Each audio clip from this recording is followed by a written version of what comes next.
Biz yürüyen sokmaklarga köpten indi. Korlar yaugan, yanı bitken bıçaklarda. Tek yaşligim iste kalgan. Yaşligime koytam hali. Rüstem Gizadoliyev'in kızıgan güzleri.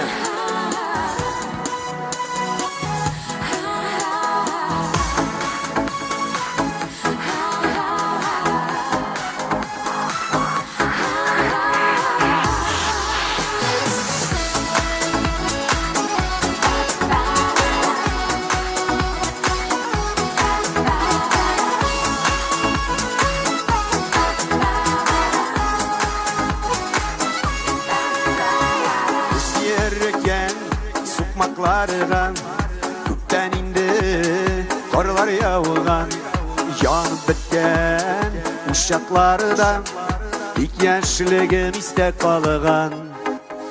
Hatterimden yaşlıktagi tanışular, uçraşular, tan aldından jırlaşular, uyga tiklim uzattular.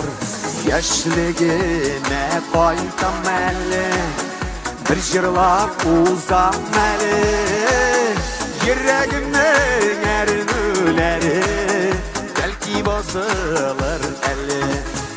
Yaşligime koytam hali, bir jırlap uzam hali, yüreğimning erinüleri belki bozulur eli.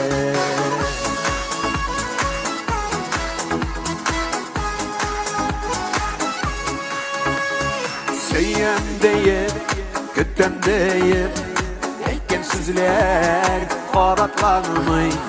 Ötteri tuğur hisselerden, yuk yaşligim unutulmay.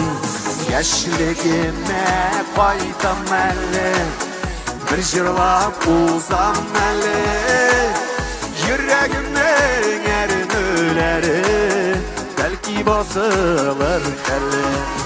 Yaşligime koytam hali, bir jırlap uzam hali, yüreğimning erinüleri belki bozulur eli.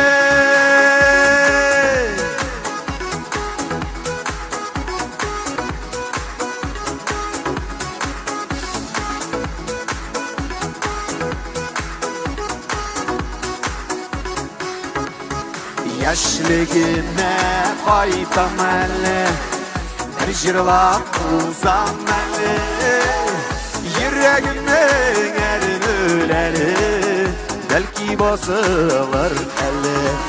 Yaşligime koytam hali, bir jırlap uzam hali, yüreğimning erinüleri belki bozulur eli.